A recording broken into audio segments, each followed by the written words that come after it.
You get what you get. Yeah, okay. Yeah. I was driving over here and I was get it. Just telling a friend about your old Quidditch wives. Oh, man. Joke. Man, a classic. A classic Rob Haze joint. Oh, man. Now I do the highlight before, but you're actually good to go now. Funky. You have something that I feel like I've picked up from you. That's in my lexicon, which is that's neither hither or thither. I don't even know if I heard you say it off stage or on stage, but I'm like, man, that stuck with me. Oh, that's funny. It's kind of an earworm, huh? Yeah. Yeah, and I don't even know where. I think that's like Shakespeare. Me remixing Shakespeare. Yeah, he's the first to say neither here. That's neither hither nor thither. I mean, hither and thither do mean here or there. It does mean that. Oh, those are real. Those are real words. Yeah. Oh, I thought that was just a Baronism. That's what a lot of people think. I didn't even know it was that deep. So hither is real and thither is real. Yes, indeed. I don't know if anyone said hither or thither, but I do. You did. Yes. And then I sometimes say it, Good. Yeah. When people react, I'll be like, man, that's not even me. That's Baron Vaughn. Yeah. Hey, I'll take it. Mm-hmm. I don't give you credit with people who don't like it. If people don't react to it positive, I don't be like, hey, that. You just give you a thumbs up to your face. That's Baron. Baron Vaughn, that's totally him. That's on him. Got the scratches in there. Hallelujah!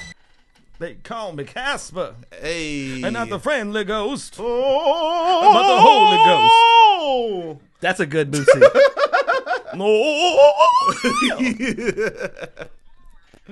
Yeah. We're back with the Inconsistent Podcast. I got a special guest in the building. Some of you may know, all of you will by the end. The one and only Baron Vaughn. What's up, Rob? How you doing? I'm doing all right. Chilling? Yeah. You got a lot going on right now. What you mean? I mean, not just are we doing this podcast, but tomorrow night, I don't know when this podcast is dropping, but tomorrow night, right. in the reality of this podcast, you were about to tape a special. Yeah, that's very true. That's very true. That's a lot, man. I mean, that's a culmination of many years of you doing stand up. Mm-hmm. All these. It's your first special too, right? First special, second album. Ooh. Oh, so you're gonna do an album recording at the same time? Yeah. Oh, that's nice. Yeah, that's nice. That's classic. I like that. That might be the only way to for this to make sense to the people that keep books. Yeah, that makes total sense. That might be the only way to finance this whole dream of mine. Yeah, I mean, look, the comedy album, I think, is an art form that needs to come back in some sort of way. There's something to listening to somebody without watching them. Mm-hmm. There's something to just listening to. This is how this person writes. Yeah. I used to play your album all the time. When I was I don't have a CD player anymore. It's not like back in the old CD player days. Yeah. But I had the CD. I would throw it on to people who didn't even know comedy was coming, and just see how they reacted. It was dope. It was fun to do. Yeah. Thanks, man. Thanks for listening. Yeah. To that. Raised by Cable. Oh my goodness. Yeah. The first one. Hey. Yeah. I haven't done one in a many a year.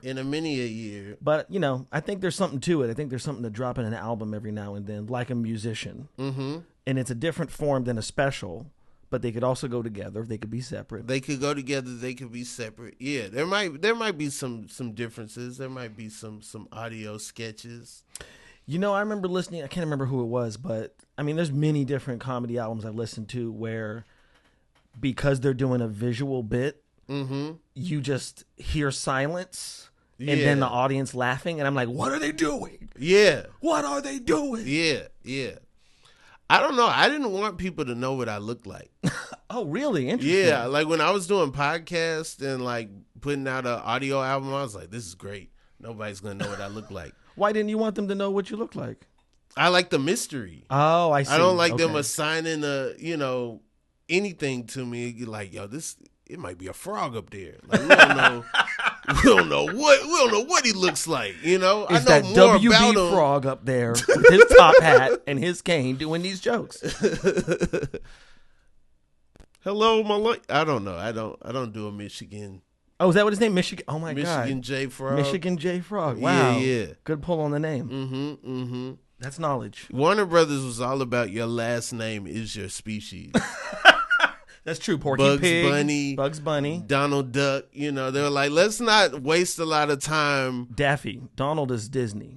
Daffy Duck. My bad. Right. Same last name though. They're cousins. They are cousins. They have met once in Who Framed Roger Rabbit. they met there. A lot of litigation had to come into play in order to get them on the screen together. That's true. Actually, I just read a thing about that. Man, Warner Brothers and Disney are like, as long as they get equal time. You think it's hard to get Kevin Hart and Mike Epps together? Try getting Donald Duck and Daffy Duck on the screen at the same time.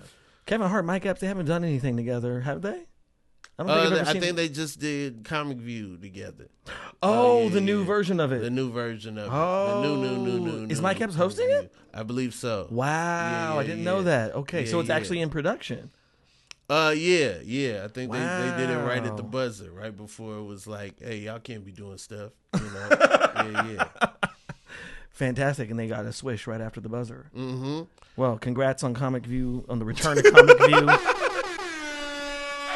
You can catch it on BET Plus and BET Minus. Yeah. Every integer BET, you can catch it for sure. Another good pull on a vocab word, integer. I haven't heard that in a minute.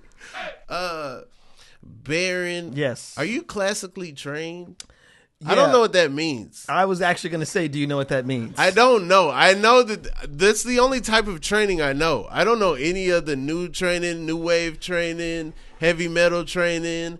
I don't know R&B training. I only know classical training. Yeah, I mean it's a very actory, theater schooly kind of thing to say. Okay. Most of the time when someone says they went to theater school, it means they're classically trained. However, theater school, since I've been in it, I graduated in 2003. It's 20 years ago. It's changed a lot because theater has changed a lot. Yeah.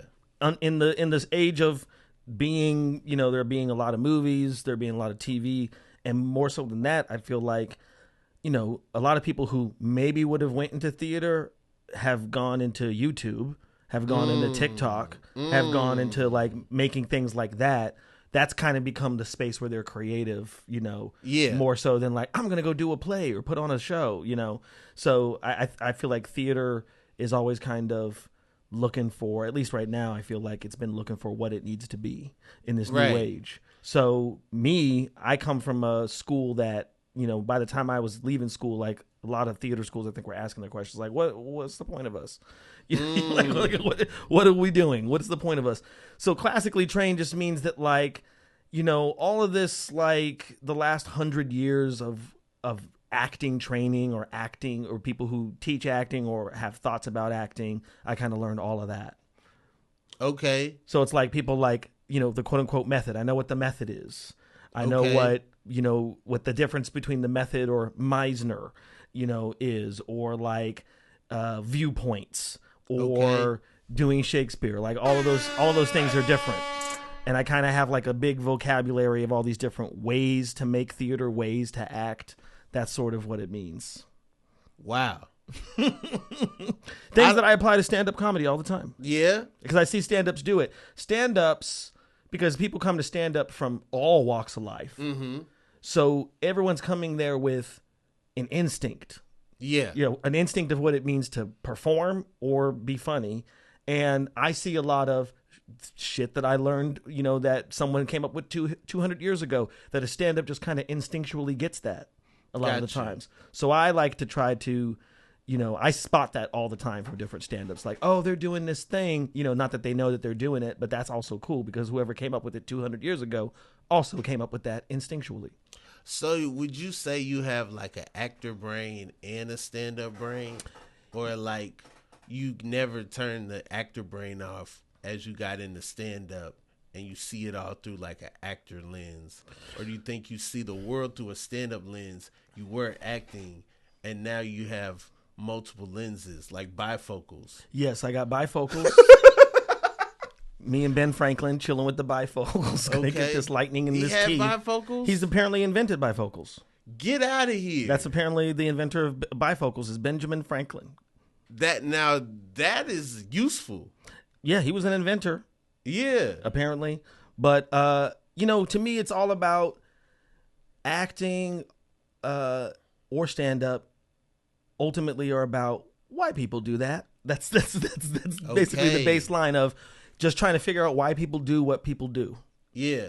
And one, you are talking about it sort of in an observational way, right? You might be talking about people in general, or you might be talking about yourself, like, why am I like this? Yeah. As a stand-up.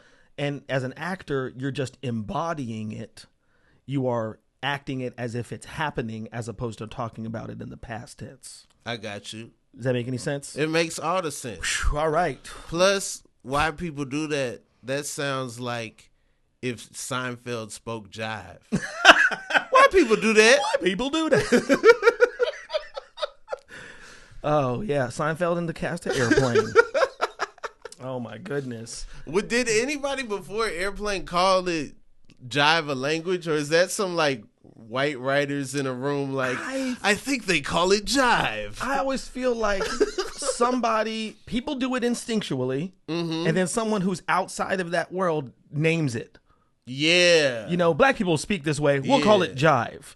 Or we'll call it ebonics.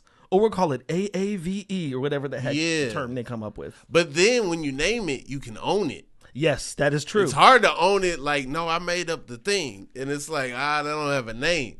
That's true. No, we're not able to, assign that to you. But if you were like, this is the Rob, then people are like, all right. I just watched some documentary about the history of dance.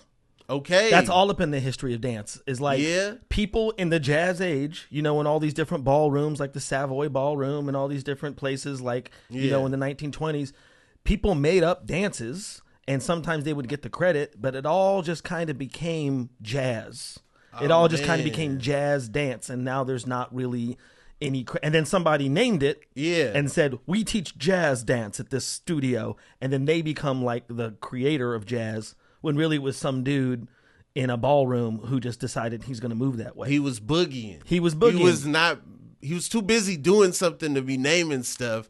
And then years later, he's pissed because he's like, the jitterbug. I would never call that the jitterbug. That's exactly right. That's exactly right. That's crazy. I never thought to even look for a documentary on the history of dance. That's something I think about a lot. I didn't know it was documented. In the same vein, sometimes I think this about street jokes. Yeah. Someone wrote that. Yeah. Someone was the first mofo to say knock knock.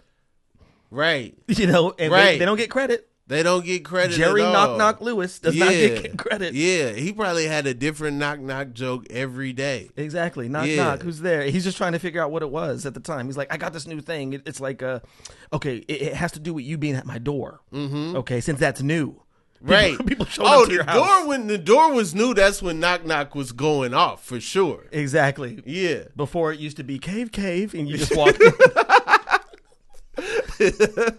Echo, echo. Yeah. Hello. Is anyone there? And then you hear the wolves, and that was the end of the joke. That day that the orange, you glad I didn't say banana? Oh. A crowd formed. After a while, it was like, who's there? Banana who? Knock, knock. Ooh. Hey, y'all, get over here, man. You got a good one. Banana who? Knock, knock. Oh, it started again. He broke the form. He's breaking the form, man. Banana who? Oh, rewind that. Knock, knock. Banana who? Oh, this guy's crazy. That's true. Yeah, I think that's scientifically accurate. Mm-hmm. Ben, where are you from originally? What does that mean originally? Like, where was I born or where did I grow up? Whatever it means to you. Okay, I was born in a small town in New Mexico. Okay. Called Portales. And I grew up in a town called Las Vegas, Nevada. All right. You weren't expecting either of those. I was expecting a Las Vegas. Yes. From stand-up comedy. You know? Yeah, New Mexico is a place that a lot of people don't get or understand if you haven't been there. You know, like New Mexico, Arizona, maybe even Utah a little bit. They kind of all people are like, if you're not from there, then a lot of the times people are just like, what is that? I've only been to New Mexico to do casinos. Oh yeah, you performed at casinos? Yeah. Oh, dope. So you went from one casino place to like big casino place. Absolutely. In New Mexico, most of the casinos are like owned by the Indians, you know, the natives. They're on reservations. Mm-hmm. And then in Las Vegas, the mafia decided to do that, and then they turned it over to the corporations in the 80s. Okay. That's why casinos got to be period. What do you mean? Oh, yeah, because of like 50s, 60s. Right, like when you see I was the movies. like, yo, why didn't they just make this in 95? And now it makes sense. Because I'm like, yo, the 80s, and like, you didn't go back that far. They went back like 15 years. And I'm like, it's weird to do an 80s movie in the 90s. Yeah, because I want to say that like Vegas, the casinos that we know in Vegas, like Vegas as we know it kind of started in the 50s or 60s, something like that. It was kind of like a place where, you know, like off-duty military could chill, and then it turned into an oasis in the desert that, in a way, shouldn't be there. Ecologically, it shouldn't be there. I would love to watch a Rat Pack show and see, like, count how many bits they did. Oh, yeah, you can get those. They're out there. Yeah? I mean, I want to say there was like some HBO movie called Rat Pack, but they recorded some of that. But I think that was that was part of the thing. Like, you had to be there, you know, like you didn't know what they were going to do. All it was is they were drunk as fuck and they were super rich and they were really good singers and they could people just paid to go hang out with Frank Sinatra and Dean Martin and Sammy Davis Jr. That's basically what the experience was. You know what I really like? I really like watching Dean Martin. Love somebody. Sorry about that. I really like watching Dean Martin and Jerry Lewis movies. Oh, like Jerry Lewis. That said that earlier. They had they were a comedy duo. They had like a thing. Yeah. I've never actually watched any of their movies, but they had like a sort of rapport. It's wild. What's it like? I mean, like, stuff flew back then that, you know, like, they calling Jerry Lewis the R word. Like, it's wild. You know, there's a lot of insinuations about what's up with this guy. But their whole thing is, like, this guy's one way, the other guy's wacky. You know, this guy is cool, gets all the girls, but also he shares a room with the guy who's like all the time, you know? Yeah, you're weird. That was the whole joke. the whole joke. This guy's weird, ain't he? But I love him. He's like, anyway, pour me another bourbon. This guy's strange. I watched this movie. It was called what was it called? Was it a Dean Martin, Jerry Lewis? It was Dean Martin, Jerry Lewis. A Dean Martin, Jerry Lewis joint. Basically, Dean Martin's an artist who draws comic books, and then Jerry Lewis is his roommate that reads comic books, and so they meet. There's this lady that lives in their building. She draws for this comic book Batwoman. I've heard of it. The Batwoman. And so then her roommate models in the Batwoman costume so that she could draw the comics. So then Jerry Lewis sees the Batwoman. He's like, I saw the Batwoman. And so Dean's then, like, shut up. And then there's, hilarious and romance ensues. Yeah. Wow.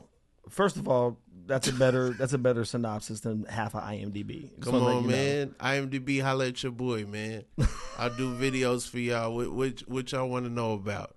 I wonder how many of those movies, because they were just like turning those things out. They were turning them out, and I could tell they were turning them out because they got into the pop culture hearings that were going on with, like, at that time about movies and television and comic books, and the reason they put the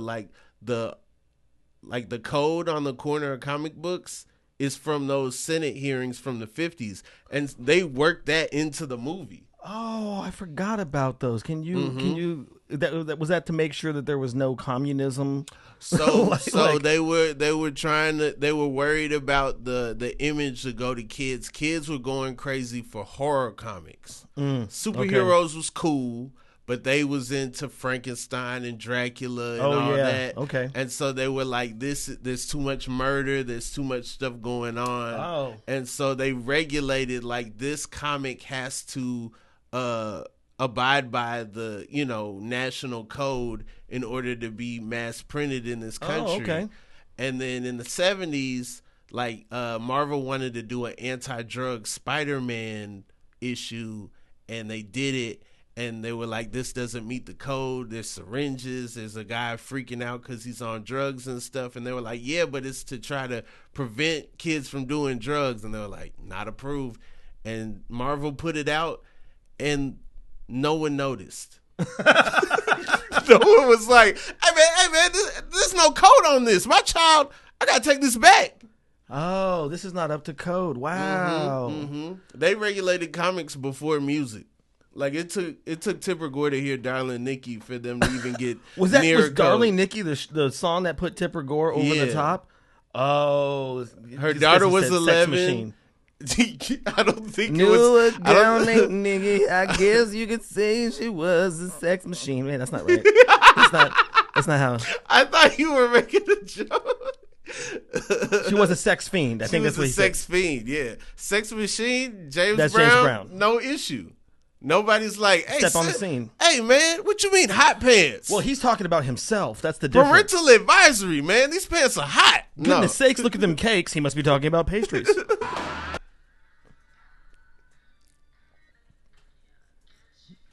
It was a sex fiend. Yep, there you go. This next line, I think, is what did it. Masturbating in a magazine. Yeah. Oh, my goodness. And Tipper Gore was like, that's just the tipper of the iceberg. Yeah. Okay. Yeah. I remember Cop Killer getting, like, Ice-T's Cop Killer. That was that was a huge, people ran for government. People ran for government based on that song alone. I remember CB4, a classic, because Phil Hartman, I want to say, was like the whole government guy who was going to, he found that that was his thing. These rap lyrics are so violent and they're tainting our children, et cetera, et cetera, et cetera. Yeah. But also they put the album in a body bag. What album? Ice-T's album? Yeah, Body Count. Is that it? It came out in a body bag? It came out in a body bag. That's good promotion. Oh, it's good promotion. After your tremendous success on your past albums, some have said you've sold out because of a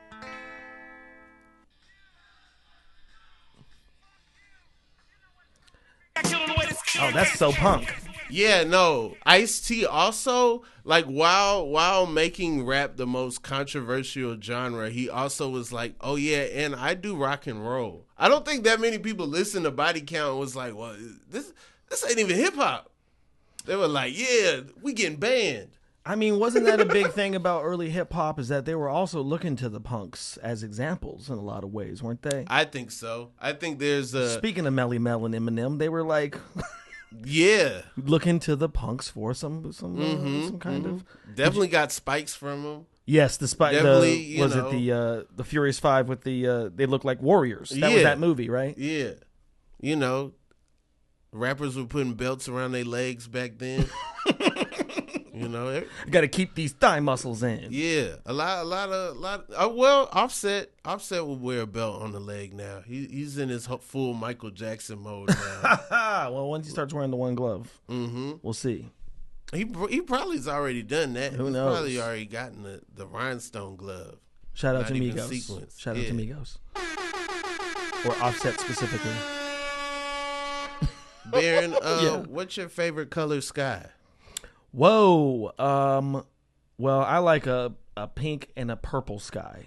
A pink and a purple sky. Yeah. There's like, again, New Mexico's the desert. Vegas is the desert. So sometimes you get these desert skies that are like, you're seeing all kinds of colors reflected. It's like a beautiful, like, it's somehow pink and it's somehow purple. It's almost like sometimes like a beach sunset. Okay. Except, you're nowhere near water. You're actually the furthest away from water. because you're in the desert. Yeah. But when it's like all these different like, fluorescent colors, that's always like beautiful to me. Like, oh, look what God did. That's what I think in my head. So like in the desert, are there different critters? Are there different like lizards, like bugs and stuff that you don't see on like the East Coast? Yeah, I mean, snakes. Snakes are kind of everywhere, but a desert snake is a kind of a specific thing. Scorpions, tarantulas is what I call the tarantula. And in New Mexico, what I used to see a lot all the time, roadrunners. Nothing like the WB cartoon. No? But I would see roadrunners every now and then. Are they being chased? No. Well, yes, I would be the one who was chasing them just to see if I could catch one, but they actually are really fast. They didn't do that. They didn't do that? So disappointed. You know who WB also did a disservice to the Tasmanian devil. Looks nothing like that. I imagine it would be terrifying. They just look like little cats. Get out of here, really? To me. They're like little, they're not really that fast. Okay. They don't turn into tornadoes as they run away. I was really disappointed. They got devil in the name. Mm-hmm. They have, Twister was out when I was watching. Classic Twister, shout out. Looney Tunes. So I'm like, yo, that's a small scale disaster right there. Bottom half disaster, top half devil. I'm like, this is scary, and I can't speak its language. Yeah, it was speaking Tasmanian, I guess. Yeah. I don't even know.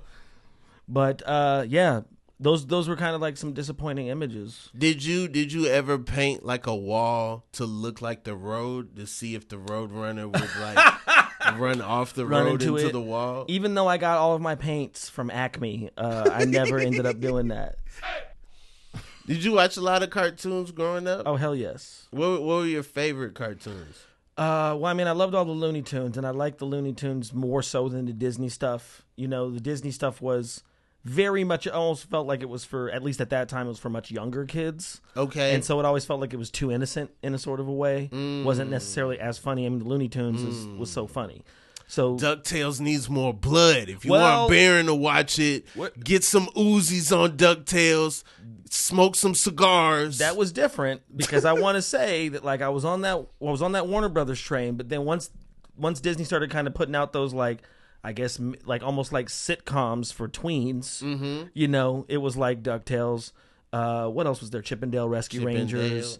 That was kind of a different era. Okay. I would say. Okay. So some of that is my favorite stuff. DuckTales is like, that's my jam. So you're saying you didn't like Cinderella and like Exactly. Yeah, and there were some Dumbo. cartoons, like all that kind of stuff, but they would do like their little shorts, but again, they were a lot more innocent. And looking back, I see that they were probably from like the 60s or 70s. Is probably And then they started doing the like updated Disney animated kind of stuff that was a little bit more with the times. I felt like Warner Brothers was somehow, just because of the comedy of it, it was I was into it more. But also, there's the stuff that's outside of Disney and Warner Brothers. Let's not forget about Hanna-Barbera. Let's not forget about exactly Flintstones, Jetsons. Yogi Bear, other stuff. Come on, man. Secret Squirrel, Space Ghost. Oh, from Coast to Coast, Space Ghost, yeah. But then also Tom and Jerry, which I don't think Johnny Quest. I forget who did Tom and Jerry. Like that I don't think that was Hanna-Barbera. Like that was their own studio. I don't know different who studio. did Tom and Jerry, but yeah. Yeah, Tom and Jerry, and there's a couple other cartoons. I rock with Tom and Jerry heavy though. They were crazy. Then when they bring the dog in, then it's like, oh yeah, now it's a party. Oh yes. Now you got This a whole dog is muscular. You got a whole nother element. It's a whole kind of class warfare system. Mouse versus cat versus dog. Yeah. Sometimes the mouse and the dog team up, but not all the time, yeah. Always in some lady's house. She's at work while these animals run crazy in her house. Yeah. Sometimes they go outside. That's true. Sometimes. That's time. But I always liked it when it was in the house. Yeah. Just because it felt like there was there were parameters Okay. I felt like, it's kind of like a wrestling match. Like, yeah. there's a certain amount to the ring, certain size to it. All of the things have to happen inside this ring. Right. I always used to think, once they go outside, they could just like split up. You know? Yeah. I remember, and I don't know if this was a Tom and Jerry cartoon. It might have been, but one of the most disturbing cartoons I've ever seen, and maybe you'll remember this, I feel like it was like a cat and a dog kind of a situation, and somehow they got a hold of some kind of elixir that made them huge. Like the more they drank it, the bigger and bigger they get. And the cartoon, I remember ending where they were the size of the planet Earth. There was like a big dog and a big mouse or cat, the size of planet Earth. And I always didn't sit right with me. I was like, they're the size of the whole planet now? This is how crazy this conflict has gone? Mm-hmm. This is a screed against capitalism, if anything. Yeah. They're going to consume the entire planet. Can't remember what it is, but it always was a cartoon that never sat well. Or scratch it. Even if they scratch the planet, that's scary. I just remember they were standing on North America. One was standing on North America. One was standing on Africa, and I was like, oh my God. Yeah. The carnage that is happening under this petty argument. Shout out to the one that was standing on Africa. I don't know what animal you were, but shout out to you. For representing the motherland. Thank you very much. I always think about the marbles in Men in Black when they're like the galaxy is like in a marble and then it's an alien just shooting marbles. And I'm like, yo, what's in them other marbles? Other galaxies, man. Yeah, let's do a multiverse. movie about like, Men in Black, Marble 2. It's a bunch of different Ezra Millers in each of those marbles. Are any of them fast? Who? Ezra Millers. Some of them. Because they lost so much money making that movie. I mean, can't we do better than Ezra? Hey, the dumbest joke ever. They lost like $100 million. I can't wait to see them. Honestly, I was watching Green Lantern last night.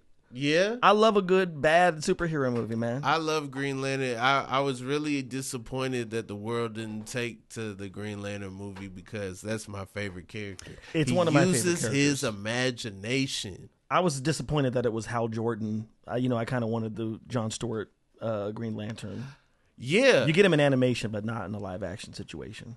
I get why you got to start with Hal Jordan, because if you don't start with Hal, I don't know. Now I feel colonized just saying it. I guess you don't got to start with Hal Jordan. You can start with whoever you want to start with.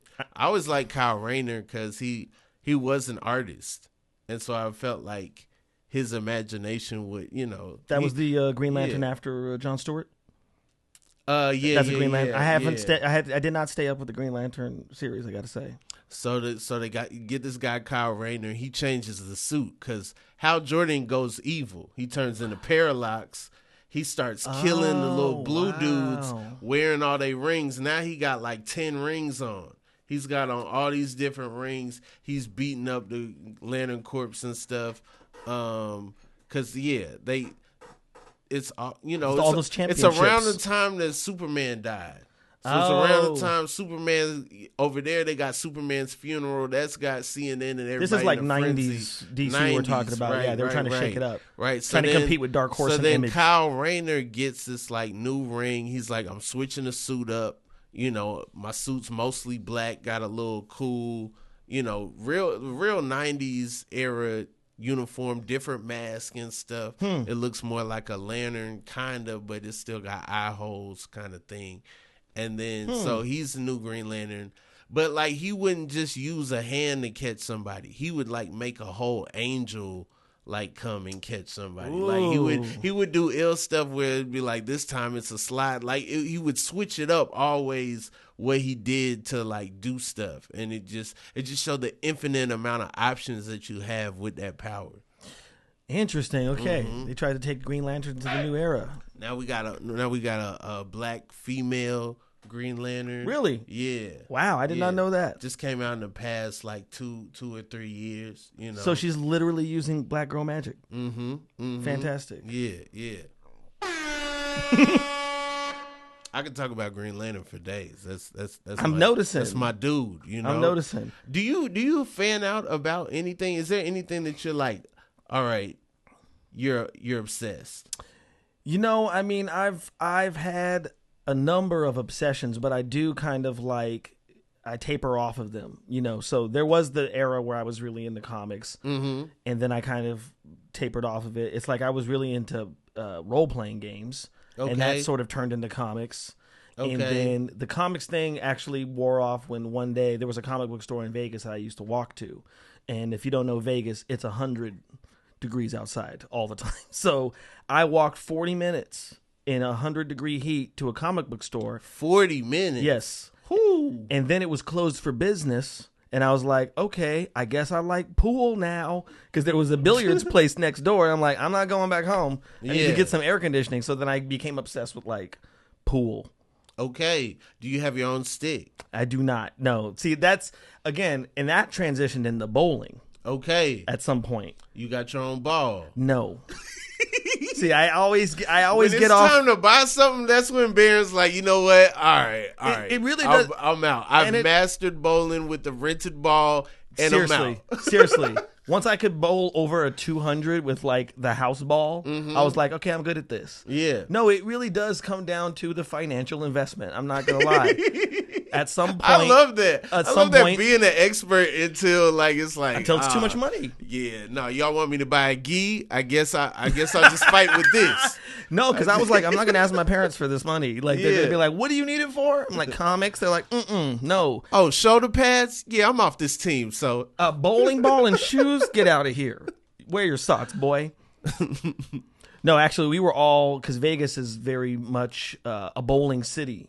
And there was something like, there's a bunch of different lanes in Vegas. And my grandmother and my mother were on leagues. Really? Yes, on bowling leagues. That was a thing in Vegas. And actually, going with my grandmother to her bowling league is kind of how I got into video games. Okay. Exactly. All right. Because I was like, I'm not going to watch this bowling, but there is this arcade over there. Let me get a couple. She would give me like $2 and quarters, and I was like, this is it. This is all I get. So I had to get good at these games. Gotcha. To make those $2, those 8 quarters last. Then they were like Nintendo, and you was like, you know what? I'm out. No, it was Sega Genesis. Sega Genesis. It was. Friends of mine had Nintendo, and Sega came out. That was a hard sell. That was a hard sell for my grandmother, because I remember it being like, at the time it was like $200 for a Sega system. Yeah. And that was a really hard one to get her to, you know, she was really concerned that I wasn't going to ever do any homework ever again. She was right.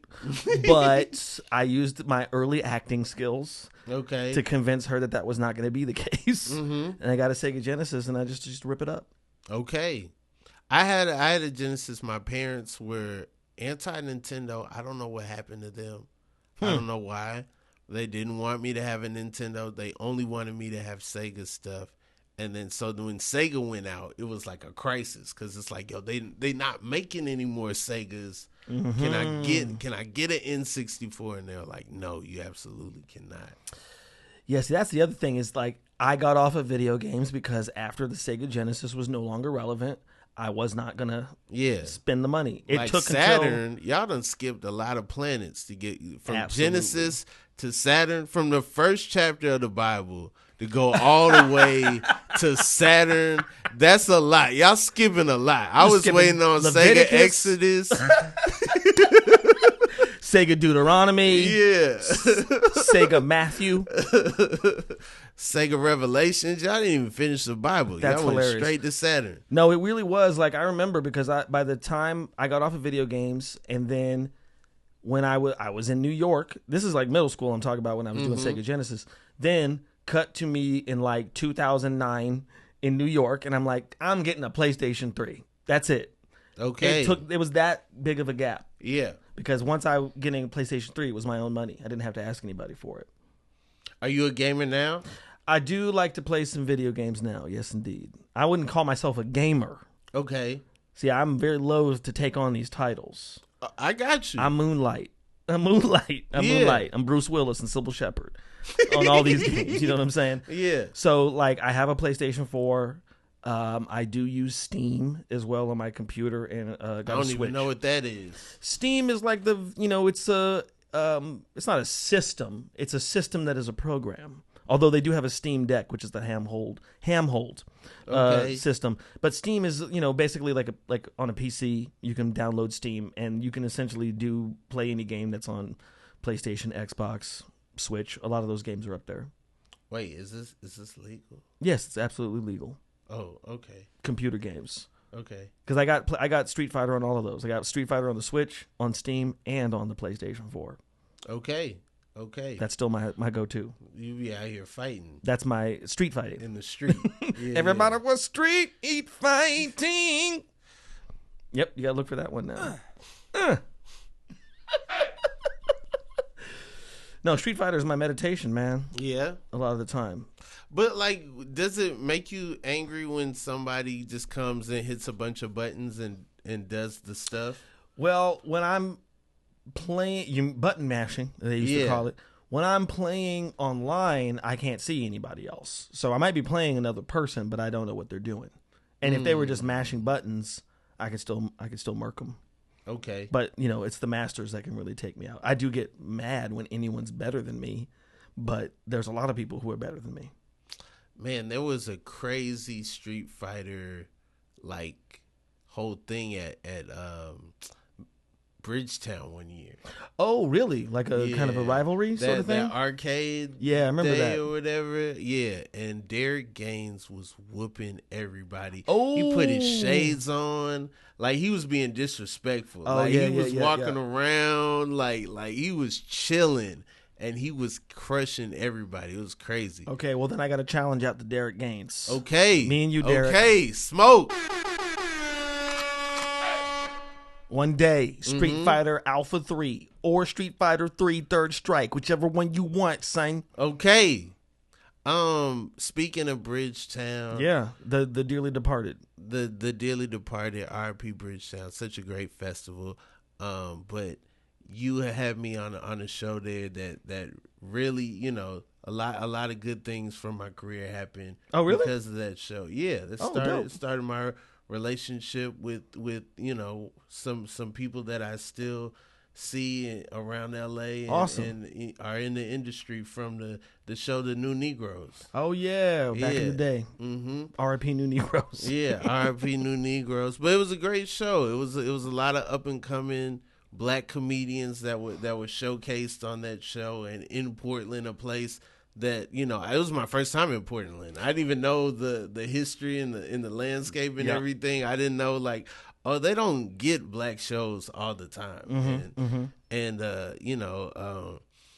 it was such a great time and a lot of great energy and comedians that have gone on to do all kind of stuff. Yeah, I mean I'm very proud of that show. The kind of era of New Negroes. Me and Open Mike Eagle. Shout out to Open Mike. Holding it down in Los Angeles. And honestly, I mean that's really great to hear, Rob. I mean that was the biggest, besides just showcasing a bunch of comedians that I thought were amazing and talented.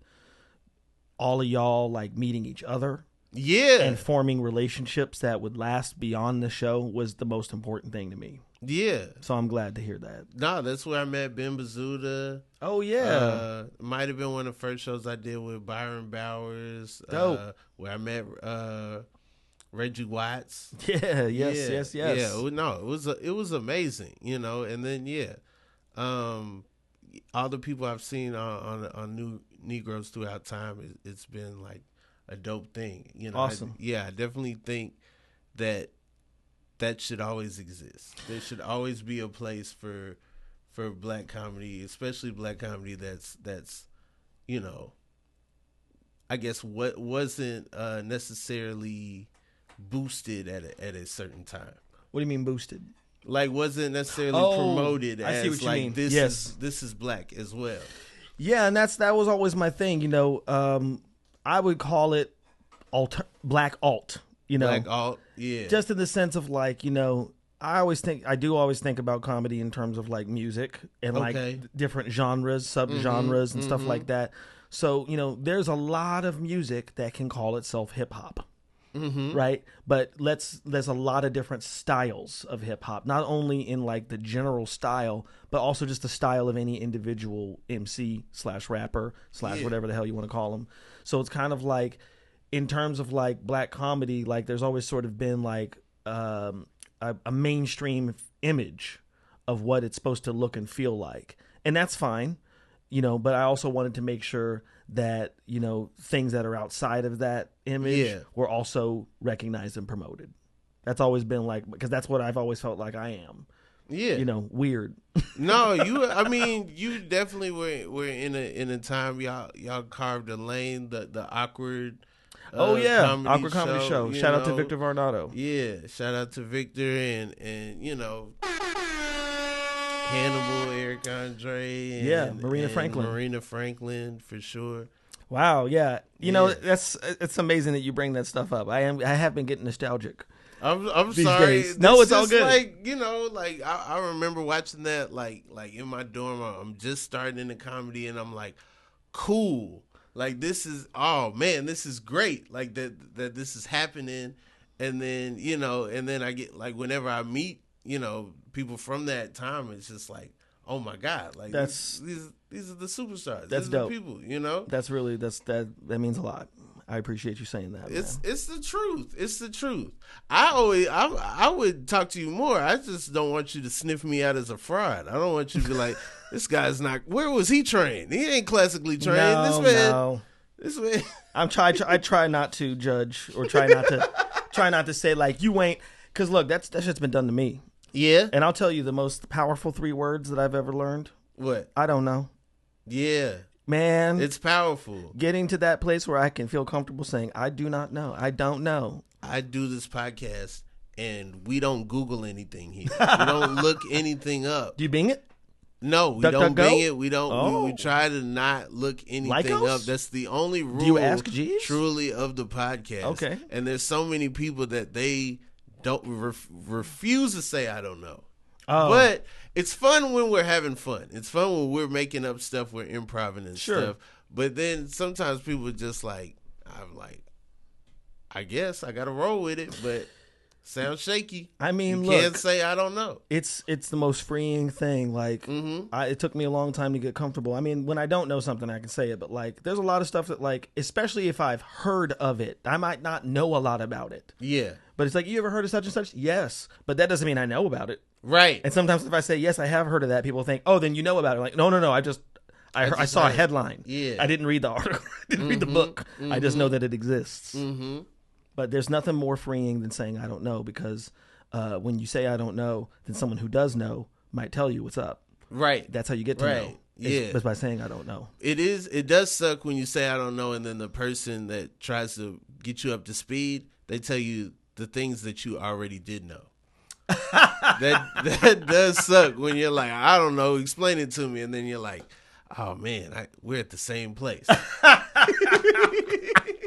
That's true. Oh, you also don't know. Okay. Oh, all right. You should start saying you don't know. Yeah, you need to start saying what I said. Oh, okay. Baron, did you ever, before the New Negroes experience, did you ever know how uncomfortable white people are with saying the term Negro?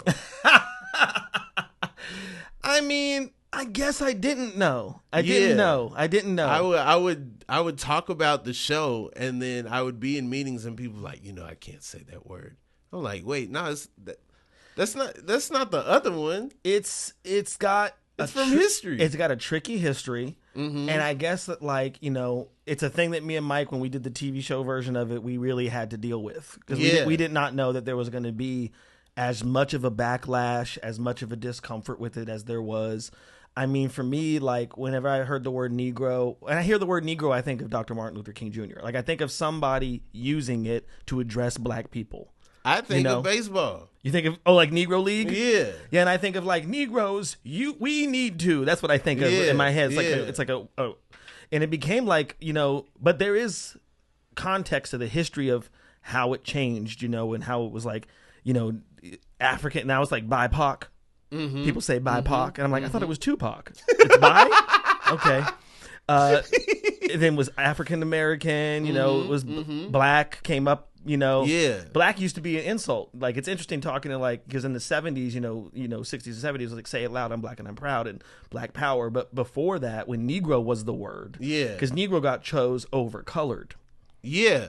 People were colored people, no, call us Negroes, and capitalize Ocean's 11 got colored out of here. Ooh. Bernie Mac was so offended, people were like, you know what, we're never saying that. I did not know that. But I don't think that's fact. Okay, a fact by Rob Haze. Bernie Mac ended the word colored. Y'all seen Ocean's 11? Shout out to Bernie Mac / RIP. One of the greats. But I guess I kind of always saw Negro as like a sort of a word of like political organization for some reason. And then the phrase New Negro was, there was a book called The New Negro in the Harlem Renaissance. It's kind of accredited with starting the Harlem Renaissance. Okay. It was a collection of writers that became the name brands of the Harlem Renaissance. Langston Hughes, Zora Neale Hurston, Countee Cullen, Claude McKay, people like that became like the authors and the poets and the thinkers of the day. And so this book, New Negro, was almost like an announcement of there's a new way to think about black people. So that's the way, that's kind of what I was biting. That's what I was referencing. Okay. But a lot of people don't know that. Not that I expected everyone to know that. I just didn't know that people were going to be as offended, and black people especially, as offended about the word Negro as some people were. There were black people offended? Absolutely. Because, look, I had talked about this show before we, made it a TV show. Like, the people I was talking to about the show were black people. You know what I mean? So it was like people who were involved in the show, people who were doing the show. I was talking to black people using the word Negro because we use the word Negro sometimes. It's like a word that's out there that sometimes gets used. And I didn't know that, like, once it becomes like a brand and a name of something and it has this level of visibility, then a lot of people can be like, what are you trying to do? Yeah. Because look, let's not act like the image of black people hasn't been used amazingly, in the media for the last 100-something years. So it's kind of like, there was a healthy suspicion, that I wasn't necessarily ready for, and I didn't know that people were gonna kind of come after me and Mike like that in a way. That's wild. But it is what it is. It's like people, because it's a word that people don't know how to feel about. And it's a word that can feel antiquated to some people. It could feel like you're diminishing black people by using it. Yeah. So, that's what some people had to say. Man. If I could just air that out. I didn't realize that was going on. When the show was pitched to me or say, hey, we're thinking about having you on the show, blah blah blah, I felt like I got it immediately. Awesome. Yeah. But yeah, that's crazy. And I think that people were like, when you're promoting something and you're saying that it's like very black, like it can be, this always happens with, like, for instance, like BET, or Tyler Perry. Like, there's always going to be a group of black people that feel like that, when that's the most visible thing, there's always going to be people who are like, is that good? Is that a good thing or is it a bad thing that this is the standard or this is out there? So like BET always got flack from people for, like, the images of black people that they portray. Tyler Perry has always gotten flack about the images of black people that he portrays. So it's kind of like, well, if there's not enough images, if there's not like a variety of images, then the images that are out there have like a hyper focus on them. Because black people want to be like, no, it should be a certain way. It should be very positive. It should be very, but it's always a kind of a debate. And to me, it's always like we should have a variety of images. Right. We should have a variety. We should have a balance. We should have all kinds of images. We should have a Cosby and a Martin. We should have women twerking and women with acoustic guitars. And who'd have thought out of the two, Cosby and Martin, that the better human being would be Martin Lawrence. Right. Shout out to Martin Lawrence. Yeah, shout out to Martin Lawrence. 95 people in Vegas probably was betting the other way, Hey, and I remember because, just even the way that you were talking about Awkward Comedy Show, like when I was a kid and I was watching Martin, I was watching Cosby, I was watching In Living Color, I was watching one of my favorite, Robert Townsend just I guess it was just the anniversary of Meteor Man. Like, Meteor Man came out like 30 years ago. Nuts. Robert Townsend was posting about that. And so, like, those are the things that I grew up being like, I want to do that. I want to meet these people. And so being able to meet people like Robert or like, Tommy Davidson or David Allen Greer, like people that I looked up to, it was a huge deal. It was a huge deal. They were like, models for me. So I am your Tommy Davidson. That's basically what I'm trying to say, Rob Haze. I mean, I feel like I also had Tommy Davidson. Damn it. But, you know, yeah, you're my Baron Vaughn. Oh, okay, I'll take it. Yeah. Baron, yes. And I think, by the way, Rob, you're a very funny comic. Thank you. I love your perspective. I love your style. I love your swagger and your style of writing. And I'm happy that you're doing this album and this special, because I think that there's going to be a lot of people out there that see that and go like, "Oh my God, that's my dude. That's my guy." I hope so, because I didn't even want them to see me. So if they don't say that, it's like, man, turn it off. Just turn the audio on. No, I think it's going to be great, man. I'm looking forward to it. Yeah, I'm excited. I'm excited. You should be. Yeah, there's going to be a lot with that. Baron, anything you want to tell the people? Anything you want to say to the people out there in the world? Yeah, I'm autistic. Is that real? Google it. Yeah. Like diagnosed? Well, what does that mean? Technically, look, I have two children. That's what I've been hanging on to. I have two children. That's what you've been hanging on to for yourself? I've been like, no, I ain't diagnosed. I've been to the doctor. They never said that. Hey, well, look. I do want to shout out this book I listened to. It's called Unmasking Autism by Dr. Devin Price. Shout out to Dr. Devin Price. And my youngest child, I have two children. My youngest child is diagnosed autistic. And through learning about what that means for him, I saw that the call was coming from inside my brain as well. And so listening to this book, Unmasking Autism, like, look, apparently it's like 1 in 5 people are supposed to be autistic. And the spectrum has gotten bigger since we were kids. You know what I mean? Right. I'm older than you, but like our understanding of autism and how it functions and what it is, is bigger. And so a lot of people are in there and they don't even know it. And that's kind of the point of this book, is that like, oh, hey, you've been autistic this entire time and you had no idea. So you have developed certain kinds of survival techniques, personality traits, a lot of different things. Like even like we were talking about, like you were asking me if I was obsessed with certain things, like, you know, like having a special interest, quote, quote, quote, is a big marker of autism. Yeah. So I have intentionally stayed away from certain things, stayed away from getting too interested, too obsessed with certain things. Okay. So that way I wouldn't get made fun of for talking about that thing all the time. I got you. Okay, so you're like, let me stick and weave. Yeah. You know, float like a butterfly, sting like a special interest. Okay. Have you seen that there was that NBA player that said he had autism? They were like the first NBA player with autism. I was like, they're not the first. You don't think somebody that shoots jump shots 1,000 times every morning isn't also autistic? Somebody that got really good at doing this, yes, might not have some, yeah. I think I wouldn't be surprised if Michael Jordan was autistic.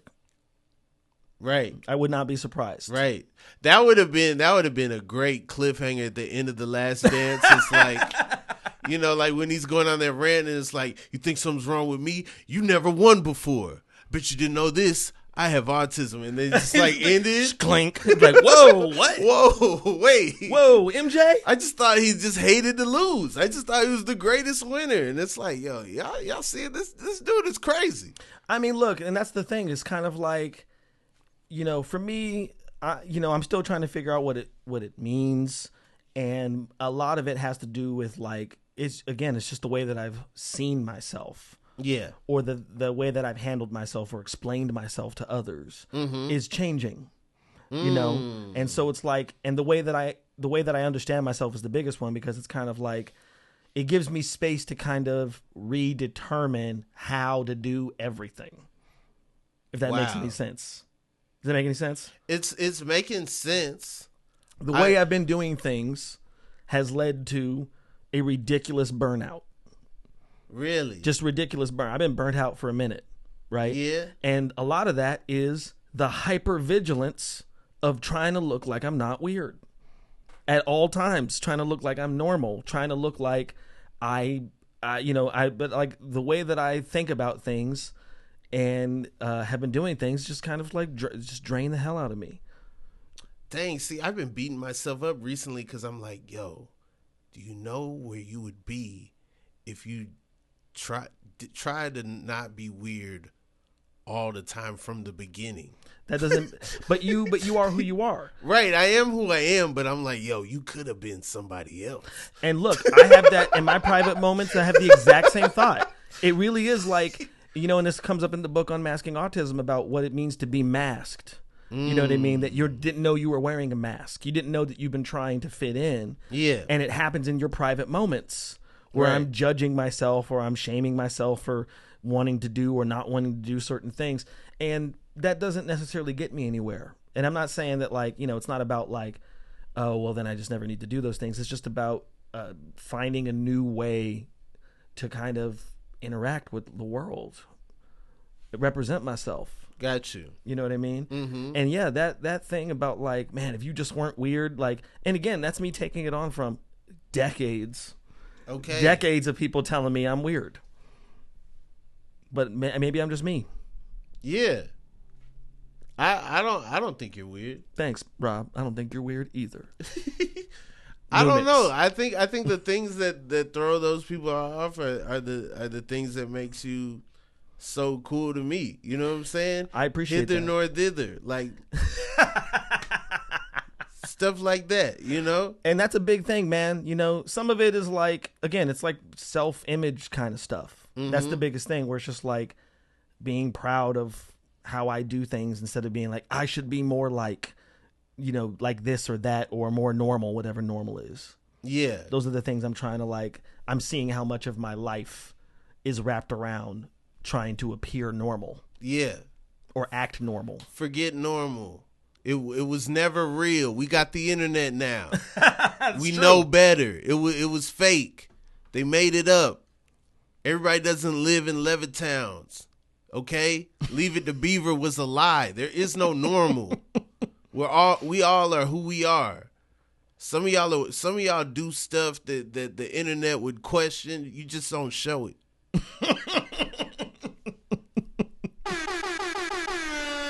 Yeah, definitely air horn on that. That was my closing statement. Yeah, that was it. I'm autistic.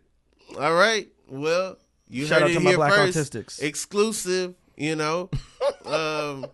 This has been the Inconsistent Podcast with Rob Haze. You know the rules. You get it whenever you get it. Shout out to the people on Patreon. Shout out to the people on Discord showing the sky pics and whatnot.